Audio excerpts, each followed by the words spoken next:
Hey guys, it's the Conic, and I wanted to talk a bit about my Dumblo experience so far. It's fresh off day one, just woke up not too long ago. I haven't made too many changes, but there are a few differences between what is in the leveling guide that I recommend and what I actually did. Now we'll talk a bit about the experience I had and what I would change and what I wouldn't, essentially. Now, first off, I'm just going to start by saying Dumblo has been amazing so far. I mean, I'm currently 44 points into the Atlas. I literally took my campaign gear. Like, my gear is really bad. Like, I have this. It's really, really bad. These boots I got during the campaign. This belt, I hooked up the floor myself. This ring is atrocious. So is this. But anyways, before we go over gear or anything, I want to say, like, this trash setup has taken me all the way to T15s, and I've killed one of the originator bosses. I would not recommend that because I do not have my Trial Master Ascendancy, and I was very under prepared for the fight. I didn't have my +1 helmet. I didn't have, well, I think I don't remember if I had Jinx Juju or not. I rather had a trash amulet or something, but I didn't have minion damage here. I didn't have a deafening essence here.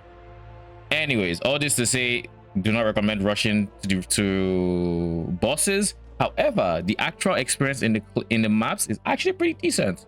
One of the next things I'm going to be doing is I'm going to be adding an enduring composure into my setup for the endurance charges. I'm trying to scale the max endurance charges, as well as go for my 6 life masteries. Currently my last upgrade was a 6 link before I went to bed. So the footage you'll see may or may not have a 6 link. I'm not entirely sure where I would take it from, but just keep that in mind. So far, like it's taking my expectation of it being a very efficient budget, a very efficient build rather, and it's blowing it out of the water.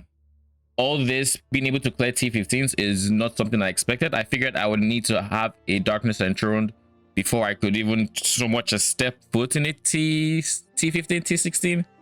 And keep in mind, these are corrupted maps that sometimes are 8 modded.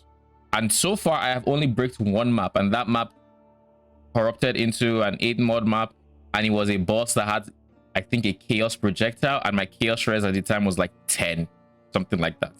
Now my chaos res is a lot better. It isn't capped yet. It's sitting at 42. Anyways, going through the campaign was very, very chill. Absolution, as expected. The one thing I did differently from the leveling guide was, instead of going for spiritual aid, I opted to go for Holy Relic, and I've since added it to the leveling guide. The idea with Holy Relic is you have an extra minion that is going to do damage when you hit them. Now, Holy Relic is good because it heals first and foremost, but other than that, it does damage. So the real strength of that comes when you're trying to summon your initial set of minions. Instead of going spiritual aid, which would give you minion damage actually to make this hit stronger, I just opted to have a minion that was always up that could instead just use minion damage I got everywhere and kill enemies for me to then summon my initial dominating blow, and it worked out fantastically.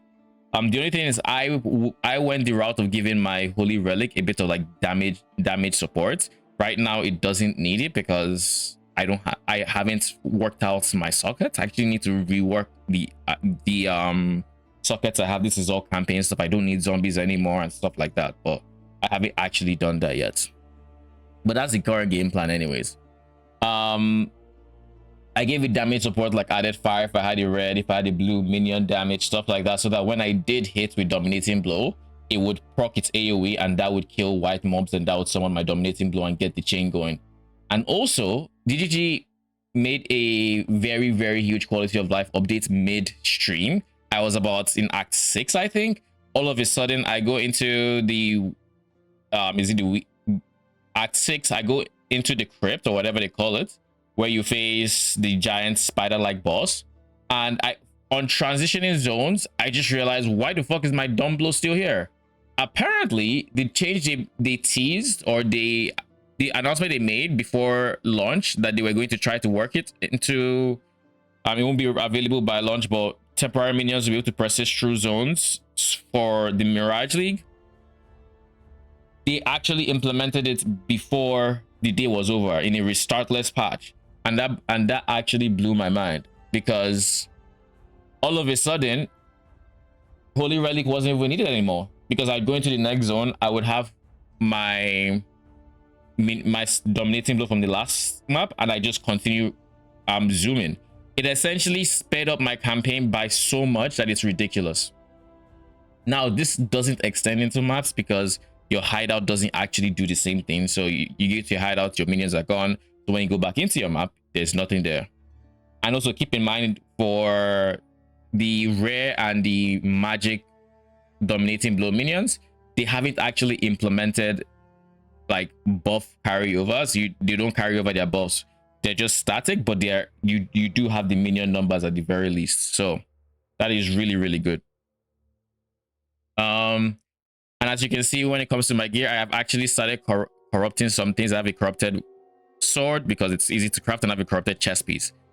I will be looking to probably corrupt my 2 rings by the time I go for my Ascendancy. I'm not in too much of a rush for it because I don't feel the need. But single target, if I want to beat Exarch, I feel like I will need it, because that will be a pain without having less soul cost on my dominating blow. So yeah. My next upgrades will look something along the lines of a Darkness and Throne, because that'll be a lot of single target DPS. However, I will need to solve a lot of the suffixes that my current build, which is actually halfway decent, solves for my build. And that, aside that, there haven't been many changes. Like I said, dominating blow has been fantastic so far. Mirage League overall, first impressions, I'm having a lot of fun, like way more fun than I expected to.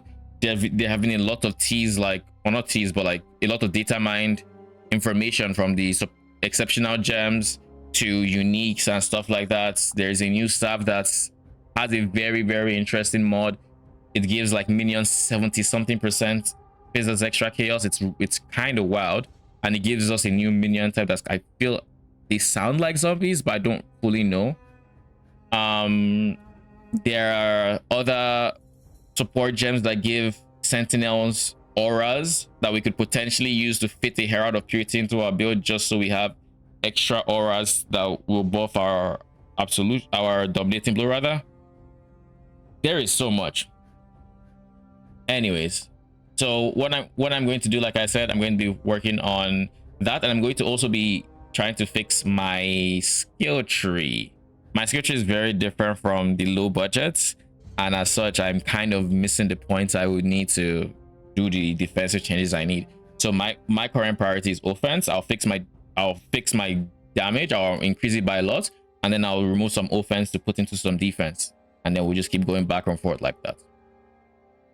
Anyways, I just wanted to make this quick update video so you guys know exactly how the build is performing, so you have an idea as to what my thought process is, what to consider for yourself as well.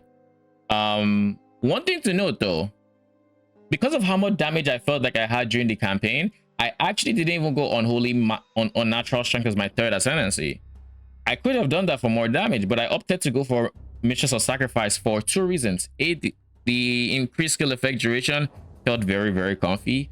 B, it wasn't bad actually being Fizz, and I used Pride Aura while I was Fizz, so it was actually surprisingly comfy. And then 3, like I said, I had enough damage, so having the defenses to spec Bone Offering early was huge. So keep that in mind. I have reversed the order of ascendancies. I will change the leveling guide to incorporate this, but just keep that in mind that the priority now is Mistress of Sacrifice over Natural Strength. And when you do take on Natural Strength, remember to remove the mastery that says chance to ignore enemy physical damage reduction. Anyways, before I get too rambly, I'm looking forward to playing again, so I'm going to end the video here. If you have any questions, leave them in the comment section below. I haven't seen any uniques that I would consider as any new uniques I'll consider as a next step, so there aren't any big changes to the POBs that are coming anytime soon. If you haven't already, do consider liking and subscribing. It helps the channel out a lot. And with all that said, thank you for watching.